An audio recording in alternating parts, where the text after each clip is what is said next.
المؤلف رحمه الله تعالى ونفعنا بعلومه في الدارين آمين.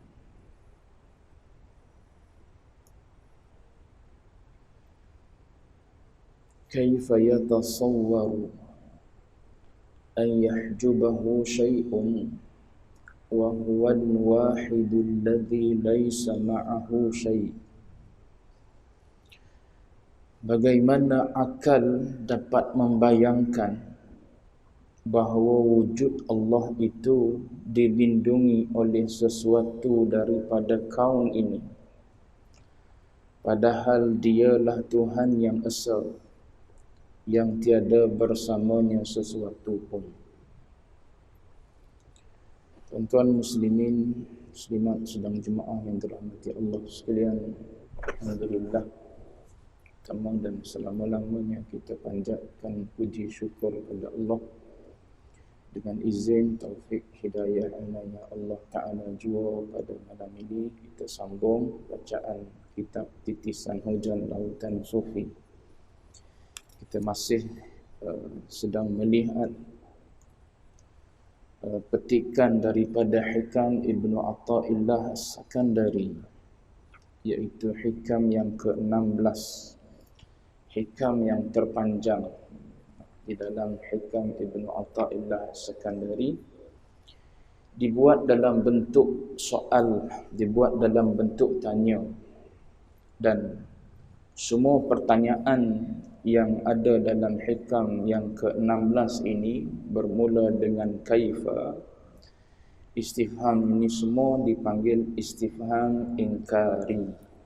Istifham inkari maknanya zahirnya nampak macam tanya, tapi Allah Ta'ala pengarang Ibnu Athaillah sebenarnya nak suruh kita menafikan, nak mengingkari. Maknanya tidak ada sesuatu pun yang menghijab seseorang hamba itu dengan Allah Ta'ala. Itu dipanggil istifham inkari. Nampak tanya tapi nak suruh ingkar. Baik.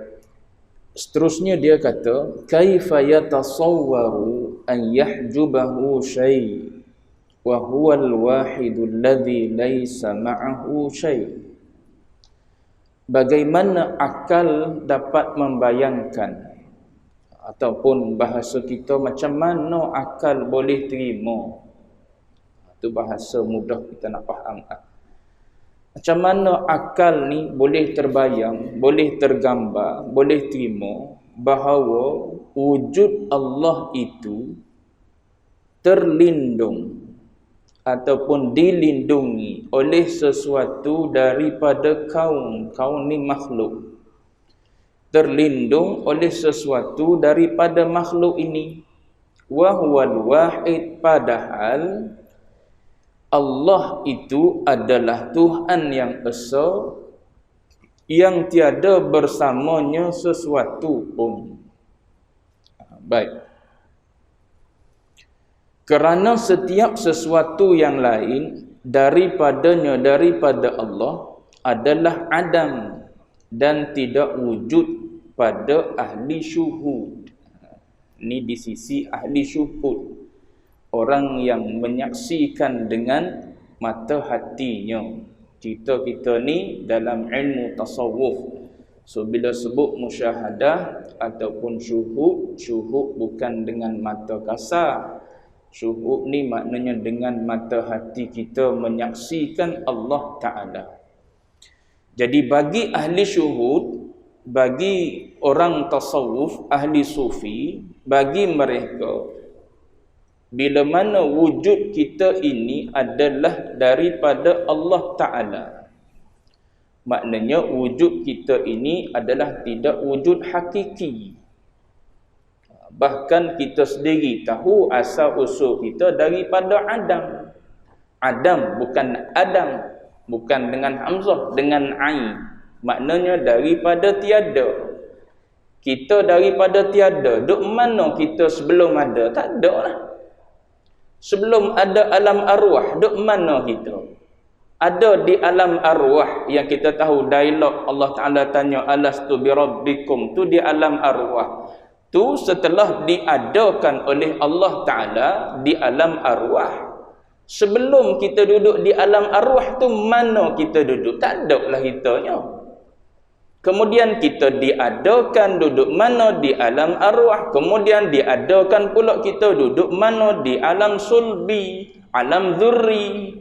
Kemudian duduk di alam rahim. Kemudian pula duduk kita di alam musyahadah ni, alamud dunya. Pindah daripada satu alam ke satu alam. Tu setelah Allah Ta'ala berkehendak untuk mengadakan kita. Kalau sebelum tu duduk mana kita? Tak ada kita. So adanya kita ni diadakan oleh Allah Ta'ala. So ada kita ni tidak ada hakiki. Yang ada hakiki ni dia tak bergantung dengan apa-apa pun dia ada. Hanya satulah, iaitu Allah Subhanahu wa Ta'ala. Zat dia je. Tiba-tiba akal kata terdinding, terlindung. So dia tanyalah, dia buat dalam bentuk soal, macam mana kau boleh kata, kau boleh terima di akal sesuatu yang baru ni mendindingi engkau daripada Allah Ta'ala, sedangkan Allah Ta'ala ni tak ada sesuatu pun yang bersama dengan dia. Ni dalam hikam ni menafikan ma'iyah seorang makhluk dengan Allah Ta'ala. Menafikan ma'iyah, kebersamaan makhluk dengan Allah Ta'ala. Ni hikam Ibnu Athaillah yang ni laisa ma'ahu syai' ni menafikan kalau orang mendakwa tasawuf ni menerima hulul, yakni bersatu Allah Ta'ala dengan makhluk. Sini kita boleh sebut salah satu daripada kenyataan yang disebut oleh Ibnu Athaillah As-Sakandari, menafikan makhluk bercantum bersatu dengan Allah Ta'ala. Sebab disebut jelas tu, dia kata laisa ma'ahu syai', maknanya tak ada sesuatu pun yang bersama dengan Allah Ta'ala. Tu ma'allah tu tak ada. Adapun billah, ya, dengan Allah. Adanya sesuatu tu dengan Allah, bukan bersama dengan Allah. Dengan Allah, dengan kehendak Allah Ta'ala, dengan iradat Allah Ta'ala, dengan kudrat Allah Ta'ala, maka adalah makhluk ni. Alam jagat raya ni ada dengan adanya Allah Ta'ala yang mengadakan. Adanya kita di alam ni dengan Allah Ta'ala lah yang mengadakan. Allah Ta'ala tu kita gelar sebagai mujidun, yang mengadakan. Barulah wujud kita, asal daripada tiada kepada ada setelah diadakan oleh Allah Subhanahu wa Ta'ala. Banyaklah dalam ayat Quran bukti dan dalil bahawa kita ni asalnya tak ada, yang adanya hanya zat dia satu yang tunggal tu. Satu-satunya dia yang tunggal, Allah Ta'ala. Allah Ta'ala sebut dalam Quran, Allahu la ilaha illa huwal hayyul qayyum. Al-qayyum ni maknanya al-qaimu bi amril makhluqat. Al-qaim maknanya yang mengatur urus segala makhluk-makhluk dia, yang berdiri mengurus segala urusan kehidupan makhluk-makhluk dia alad dawam, selama-lamanya. Selagi mana dia berkehendak makhluk tu ada, adalah. Bila dia berkehendak makhluk tu tiada, tiadalah. Macam ayat Quran sebutkan, innallaha yumsikus samawati wal arda an tazula. Tu ayat Quran sebut.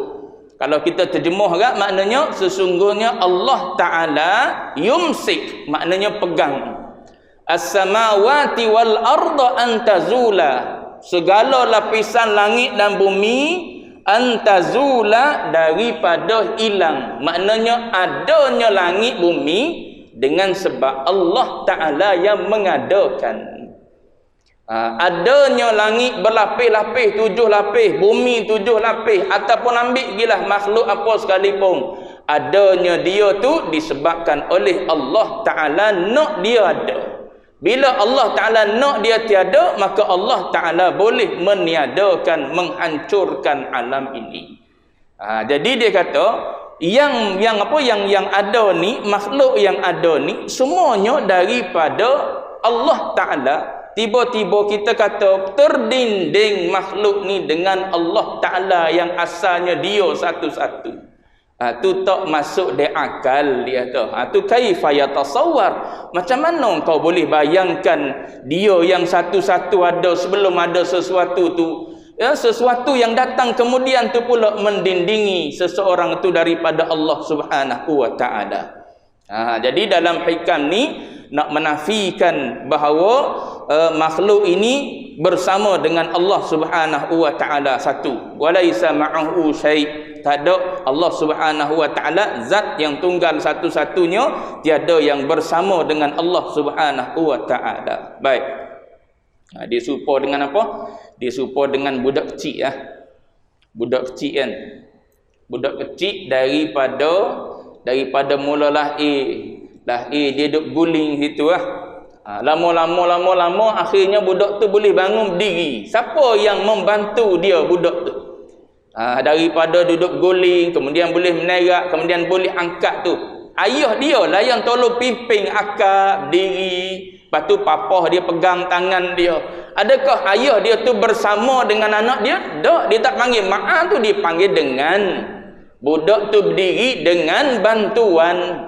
So adanya makhluk ni dengan Allah Subhanahu wa taala, bukan bersama Allah, dengan Allah taala. So dengan Allah taala ni maknanya asal kita tiada diadakan. Bila kita ni mari kemudian, tak sepatutnya yang mari kemudian ni mendindingi kita daripada Allah Subhanahu wa taala.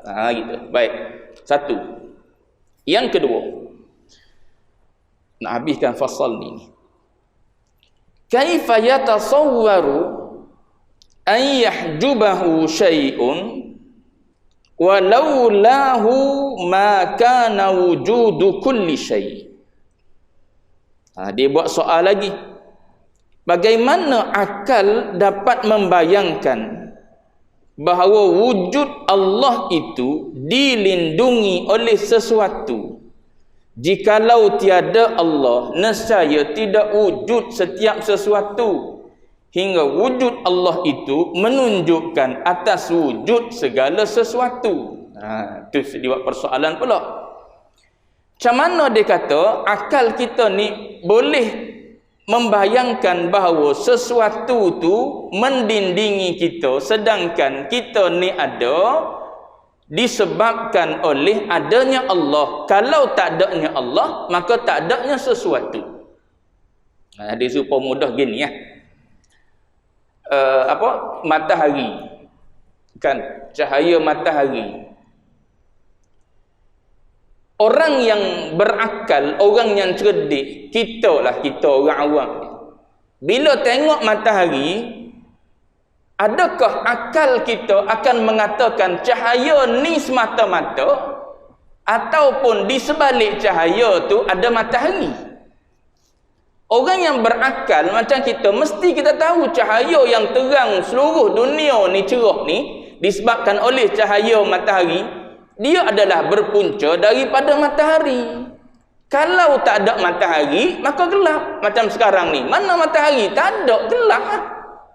So cahaya tu mari mana? Mari daripada matahari. Laulahu, kalau tak ada dia, maka tak ada lah sesuatu. Tiba-tiba kita kata sesuatu tu mendindingi kita daripada pencipta. Tu galik kita. Hati kita galik dengan sesuatu sehingga tak nampak pencipta yang menjadikan sesuatu tu. Supaya apa? Supaya kita kenyang. Takkan tiba-tiba perut kita boleh jadi kenyang kalau kita tak makan.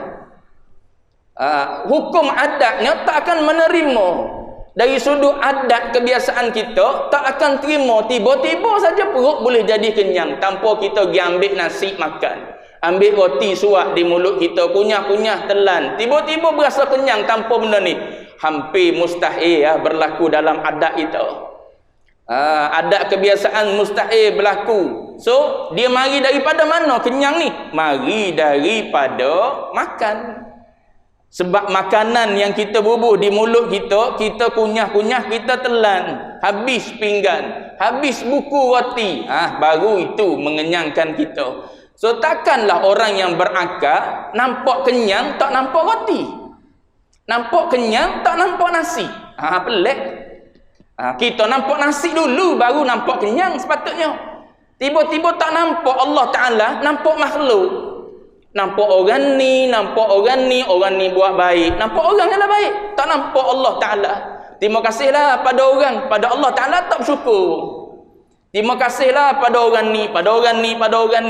Ataupun kalau keburukan daripada orang ni, benda kita benci daripada orang ni. Orang ni juga yang mendatangkan pada kita secara zatinya.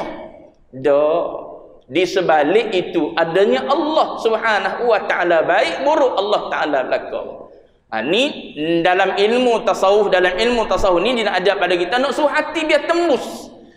Biar tembus siapa melihat kepada mujid dia, kepada yang mengadakan, bukan setakat duduk di makhluk tu, terdinding di makhluk tu tanpa kita melihat di sana adanya pencipta, adanya Allah Subhanahu wa Ta'ala. Kalau Syahid Dr. Sa'id Ramadan Al-Buti dia buat perumpamaan gini. Kalaulah kita ni hanya melihat pada makhluk saja, hati kita duk musyahadah, duk pandang pada makhluk je. Orang ni buat baik, orang ni buat khianat, sehingga kita ni jadi orang yang bersifat dengan sifat madmumah disebabkan oleh orang-orang tersebut, oleh manusia-manusia sekeliling kita itulah. Maka makhluk ni dia tak boleh berdiri dengan sendiri. Bila dia tak boleh berdiri dengan sendiri, maknanya dia lemah. Macam anak kita kan. Anak kita yang kecil-kecil ni, dia tak boleh berdiri dengan sendiri. Kita nak suruh dia umur 7 tahun, giah keluar daripada rumah ni kerja. Tak boleh buat apa dia. Habis tu bergantung dengan kita. Kita duk bagi duit pergi sekolah pada dia RM10 sehari. Bergantung dia dengan ayah dia. So makhluk ni dia adalah bila bergantung dengan Allah Subhanahu wa Ta'ala, maka dia adalah makhluk yang fakir.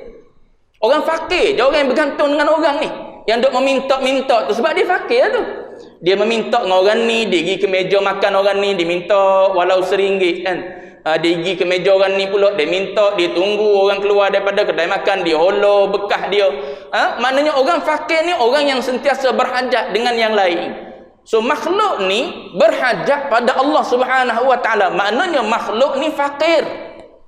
Kalaulah kita ni duk tengok makhluk, setakat makhluk je yang fakir ni, kata Syahid Dr. Sa'id Ramadan Al-Buti, dia umpama kita melihat nombor sifar dia tu.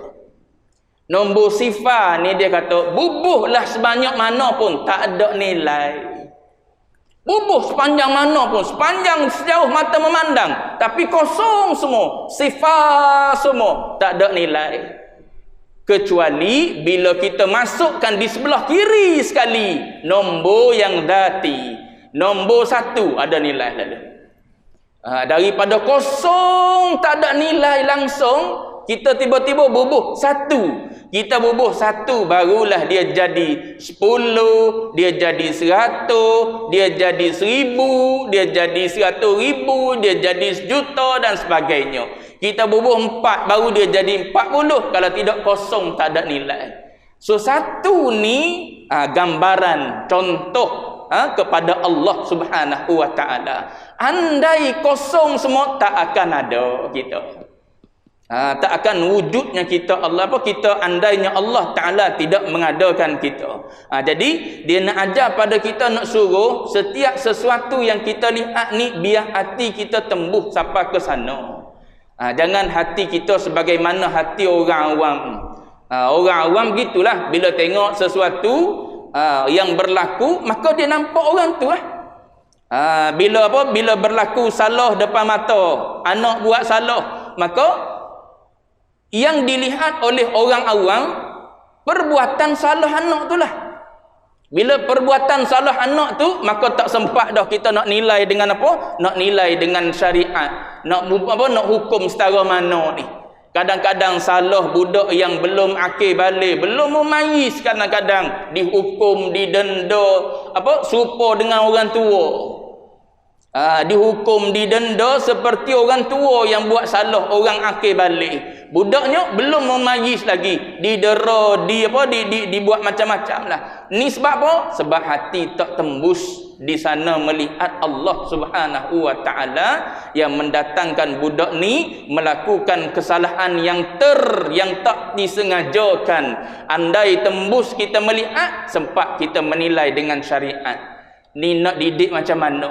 Syariat kata budak kecil ni belum akil balik lagi, mumayyiz pun belum lagi. Ambil dia, peluk dia, dengan kasih sayang, ajar dia dengan lemah lembut.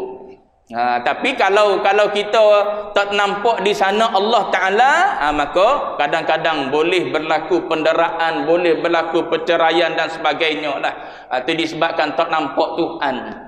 Hilang Tuhan dalam kehidupan itu. Baik. Supaya kes kalau berlaku kecurian lah, contoh. Contoh bila berlaku kecurian, keluar daripada masjid, selipar hilang. Molek-molek di masjid ni duk kira macam tak ada lah orang mencuri. Keluar daripada masjid lepas main isyak, tak ada selipar kita. Bila tak ada selipar, pada masa tu kalau luput Allah Ta'ala, habis segala maki hamun keluar. Punya siapa ni, penyangaknya, gilanya, itu ini dan sebagainya, mari masjid pun mencuri juga. Tak sempat dah tu nak mikir tu. Syarak benar kau tidak ni puji celah dengan perkataan-perkataan ni.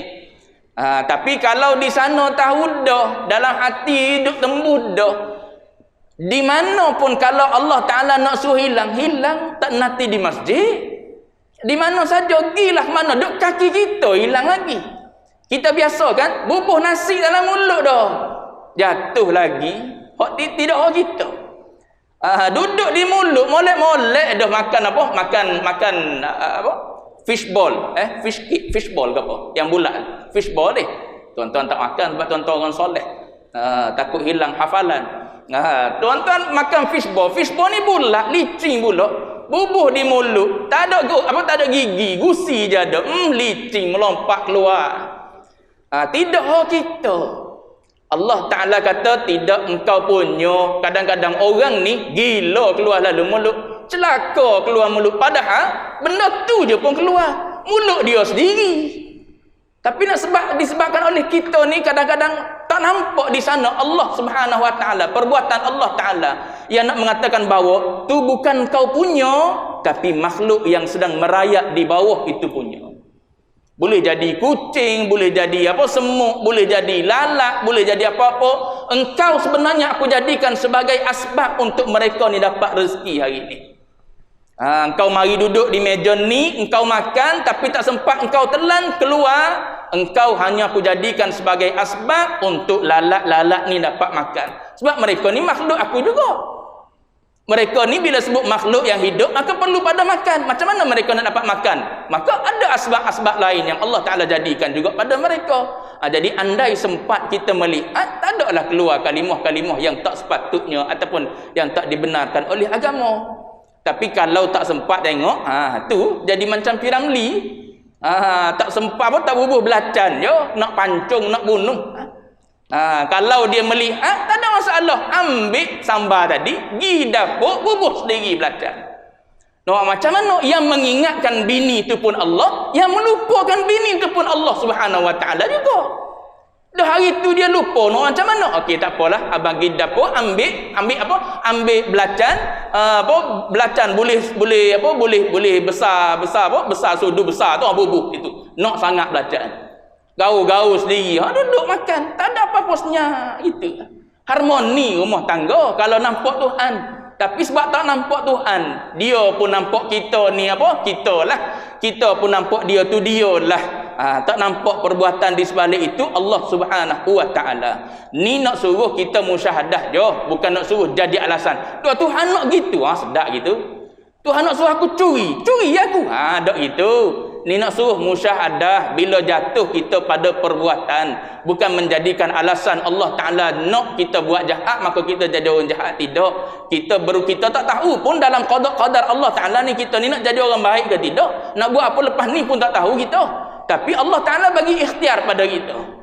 Bahkan diberi dalam saat kita nak buat sesuatu, diberi pilih pada kita. Nak pergi tak nak pergi, nak buat tak nak buat. Ada tiap-tiap masa. Kita tahu kalau Allah Ta'ala nak jadikan kita tak nak buat, boleh jadi Allah Ta'ala nak suruh kita buat. Kita yang sedang memilih sekarang ni. Sahibul qarar ilah al-qalb, hati kita. Andai dia dipimpin oleh ilmu, maka dia akan membawa kita kepada yang baik, pada Allah Subhanahu wa taala. Baik. Cuma sini nak sebutnya jangan sampai terdinding kita dengan Allah Taala ni daripada makhluk. Sebab tak ada makhluk kalau Allah Taala tak ada. Baik. Supaya dengan sakitlah. Macam mana boleh sembuh sakit ni kalau tak ada ubat? So penyakit tu sembuh bila ada ubat. Bila ada ubat. Sebab tu kadang-kadang Allah Taala ni, orang-orang yang baik ni, Allah Taala nak cabut makhluk daripada diri dia. Kadang-kadang Allah Taala contohnya yang disebut oleh bapa dia kata apa? Dia kata kadang-kadang bila kita sakit kita makan ubat. Kali pertama kita makan ubat, mula-mula kita makan ubat tera-tera ya, cuba-cuba. Tiba-tiba sembuh. Kali kedua kalau kena pula penyakit tu, kita ambil ubat yang sama, keyakinan kita pada ubat tu dah makin bertambah dah. Dah makin bertambah berbanding dengan yang pertama dulu. Pertama dulu cuba-cuba je, pergi hospital, doktor bagi ubat tu, kita pun ambil makan. Bila kita ambil makan sembuh, mari pula penyakit tu, penyakit sama, demam semua juga. Pergi minta di farmasi boleh jadi. Saya nak ubat ni sebab apa? Ubat ni tahan. Kali kedua tu kita dah yakin lebih tinggi sikit banding yang pertama. Yang ni ubat ni menyembuh. Menyembuh. Tapi kita tak katalah orang yang beriman dia tak ada i'tiqad bahawa ubat tu yang menyembuh tanpa ada daripada Allah Ta'ala. Orang beriman tak sama sekali gitu. Cuma nak beritahunya dalam hati kita pasti akan ada bertambah yakin dengan ubat. Jadi Allah Ta'ala ni kadang-kadang bila dia nak cabut makhluk, mari ubat mana pun tak sembuh. Mari mana jalan pun tak sembuh. Orang ni mari ubat tak sembuh. Ubat ni kita makan tak jadi. Tu jalan kadang-kadang Allah Ta'ala nak suruh kita bergantung harap dengan dia semata-mata. Tu kadang-kadang Allah Ta'ala nak cabut makhluk daripada jiwa kita. Maka Allah Ta'ala datangkanlah perkara-perkara itu untuk dihilangkan daripada diri kita. Baik. Kita duk bergantung dengan orang, nak boleh duit. Tiba-tiba tak cukup tiap-tiap bulan. Boleh banyak pun, habis boleh sikit pun, apa cukup. Maka kadang-kadang Allah Ta'ala nak suruh cabut daripada hati kita tu makhluk-makhluk ni, nak suruh kita bergantung dengan Ar-Razzaq yang maha memberi rezeki, Al-Wahhab, Al-Mu'ti. Tu Allah Subhanahu wa Ta'ala. Baik. Mana tadi? Firman Allah Subhanahu wa Ta'ala, awalam yakfi bi rabbika annahu ala kulli syai'in syahid. Adakah tidak memadai dengan Tuhan engkau bahawa dia itu menjadi saksi atas segala sesuatu? Artinya yang menunjukkan atas wujud tiap-tiap sesuatu. Baik, seterusnya. Kaifa yatasawwaru an yahjubahu syai'un wa huwa aqrabu ilaika min kulli syai'. Ditanya lagi, bagaimana akal dapat membayangkan bahawa wujud Allah itu dilindungi daripada kita oleh suatu daripada kaun, yakni daripada makhluk ini, padahal dia yakni Allah lebih hampir kepada kamu daripada setiap sesuatu yang lain daripada kamu. Gitu. Bagaimana akal dapat membayangkan bahawa wujud Allah itu dilindungi daripada kita oleh suatu daripada kaun ini, padahal dia yakni Allah lebih hampir kepada kamu daripada setiap sesuatu yang lain daripada kamu. Benda yang lebih dekat tak nampak. Supaya pepatah Melayu dah. Apa? Gajah depan mata tak nampak. Gajah depan mata tak nampak, tapi koman seberang laut nampak. Ya ni lebih kurang. Yang dekat dengan kita tak nampak. Allah Ta'ala duk beritahu pada kita bawah tu dia kata, ini kerana telah sabit bahawa Allah itu meliputi dengan kamu dan sabit qayyumiyah, yakni kekuasaannya atas kamu. Firman Allah Ta'ala, wa nahnu aqrabu ilaihi min hablil warid, kami adalah lebih hampir kepadanya daripada urat lehernya. Ini di antara salah satu daripada dalil bahawa Allah Ta'ala tu sangat-sangat dekat dengan kita. Tiba-tiba tak nampak Allah, nampak polis pula kita. Ni jadi ni. Sebab tu tasawuf ni nak memurnikan tauhid. Tauhid tak murni kalau kita tak lalu melalui tasawuf. Kalau setakat usuluddin dia tak murni. Dia kena murni melalui tasawuf ni. Dia bila kita lalu melalui jalan tasawuf ni, kita berasa kita dengan Tuhan kan? Tak kena ni, gini ni. Allah Ta'ala yang mengatakan tak kena. So kita follow Allah Ta'ala, tidak follow apa? Tidak follow apa yang disebut oleh makhluk. Ni dah tak ada boleh, ada. Ada boleh pakai topeng. Dah, agama aja. Agama ni siapa yang punya agama? Allah Ta'ala lah. Allah Ta'ala kata melalui apa? Melalui lisan ulama. Kan Nabi sebut la darara wa la dirar. Saya ambil contoh ni. Jangan engkau memudaratkan diri sendiri dan jangan engkau memudaratkan orang lain. Ni apa benda ni perkataan ni? Hadis Nabi. Hadis Nabi tidak wahyu ke? Wahyu. Wahyu tu daripada mana? Allah Ta'ala lah. Bila daripada Allah Ta'ala, maknanya apa yang kita buat sekarang ni adalah suruhan Tuhan lah. Supaya apa? Supaya kita yang tahu kita ni konteks siapa, tak memudaratkan orang lain. Bukan kita kata, mu ada, mu menjangkitkan aku. Tak, kita yang tahu kita konteks siapa. Orang lain kita tak tahu dia pergi ke mana. Boleh jadi dia duduk rumah je. Kenapa kita duduk sangka buruk dengan orangnya? Kita yang tahu diri kita ni berjalan pergi ke mana, pergi pasar raya, pergi kedai tu, kedai ni. Konteks kita siapa, orang ni, orang ni, orang ni. Kita tahu. So kenapa kita pakai, kita jauh daripada orang, kita tak salah? Sebab bimbang kita menjangkitkan orang lain. Sebab apa kita buat gitu? Agama aja. Agama ni siapa aja? Allah Ta'ala aja. Bukan sebab polis suruh aja apa, sebab polis mari nak denda. Tidak dah. Kita junjung tu kerana Allah Ta'ala aja pada kita. Jangan memudaratkan diri, jangan memudaratkan orang lain. Duduk dalam keadaan selamatkan diri dan selamatkan orang lain. Tu di antara contoh. Yang dekat tak nampak, yang jauh juga kita nampak. Polis tu baru mari. Allah Ta'ala lama dah duduk tengok kita. Duduk buat maksiat, katakanlah kalau ahli maksiat lah. Duduk dalam keadaan masjid, duduk dalam masjid. Tapi duduk luar masjid. Contoh ni tuan-tuan, tak duduk luar sana ni. Duduk di luar masjid, orang duduk mengajar dalam masjid. Kita duduk tengok TikTok luar. Kita duduk tengok apa orang menari contohnya di luar. Bila orang lalu, kita pun sembunyi telefon. Allah Ta'ala dekat lagi dengan kita. Banding orang tu mata dia boleh jadi rabung. Lalu tepi kita pun sembunyi telefon ataupun cepat-cepat tutup YouTube tu. Sebab apa? Ada orang tengok. Tu orang yang hati dia tidak musyahadah pada Allah Ta'ala. Tasawuf tak nak gitu. Dia nak suruh kita ajar, kita pergi ke mana pun duduk dengan Allah. Maknanya Allah Ta'ala yang paling hampir dengan kita. Ini salah satu daripada dalil yang Allah Ta'ala ni aqrabu ilaihi min hablil warid. Sampai peringkat, kalau tuan-tuan tengok syarah hikam ni, dalam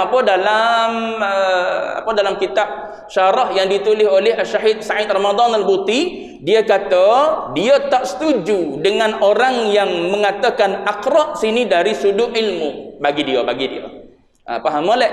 Bagi Dr. Sa'id Ramadan Al-Buti, bagi dia tak setuju ayat ni dekat ni adalah dekat dengan ilmu. Sebab ayat-ayat sifat ni dia kata bagi dia tak perlu takwil. Tak perlu takwil. Kita takwil tu bila? Kita takwil tu bila mana mari dalam diri kita menyerupakan Allah Ta'ala dengan makhluk. Ni cerita ayat sifat yang dipegang oleh Syahid Dr. Sa'id Ramadan Al-Buti. Faham boleh?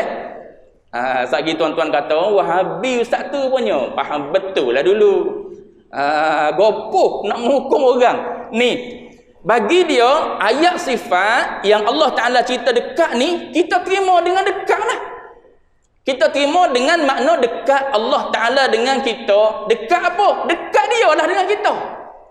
Kecuali tiba-tiba mari dalam diri kita, dekat jasad dengan jasad kau. Tak weh, ilmu Allah Ta'ala. Tapi selagi mana kita boleh terima begitu ayat tu, terima ayat tu begitu, tak payah takwil. Supaya apa? Supaya kita boleh berasa kedekatan Allah Ta'ala ni dengan kita. Takut duk berasa kedekatan ilmu saja, tak takut boleh hadir. Boleh tahu lah mun duk buat benda ni. Tak takut sebab apa? Tak nampak body mari. Nampak body mari baru lari. Tak nak gitu. Dia nak dekat tu dekat Allah Ta'ala lah dengan kita. Tapi bila mari dalam diri kita dekat jasad dengan jasad, Allah Ta'ala berjasad juga ada. Allah dia kata kena takwil dengan ilmu. Ilmu Allah Ta'ala tahu. Ini salah satu daripada dalil. Lepas tu banyak lagi lah dalil lain. Allah Ta'ala sebut ma yakunu min najwa. Apa Allah Ta'ala kata ma yakunu min najwa thalathatin illa huwa rabi'uhum.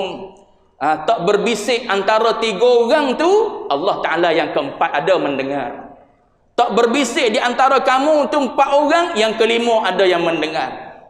Dia ada di mana-mana saja kamu berada. Maknanya sentiasa dekat dengan kita. Yang dekat tak nampak, yang jauh nampak. Ini pelik. Yang apa? Yang jauh nak sangat buat baiknya. Siapa? Bakal mak mertua. Mak kita tak layan pun. Ni pelik ni, anak gini pelik. Anak ada mak lagi, ada ayah lagi, patutnya duk buat baik, kerja hantar duit pada mak ayah. Mak dia, ayah dia tak hantar pun duit. Duk hantar duit kepada bakal mak mertua. Tak mak mertua apa lagi. Bakal nak tunjuk baik. Hak jauh hantar, hak dekat tak nampak. Ni manusia yang tertutup hatinya. Dia tak nak gitu. Lepas tu, boleh jadi juga ada orang tanya. Ni Dr. Sa'id Ramadan buat persoalan. Dia kata, boleh jadi juga ada orang tanya. Kalau gitu dia kata, yang dekat dengan kita ialah akal lah. Sebab akal lah yang memandu kita, yang bawa kita untuk merasakan bahawa Allah Ta'ala tu dekat dengan kita.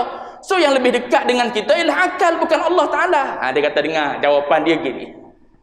Akal ni dia kata, termasuk daripada ciptaan Allah Ta'ala juga.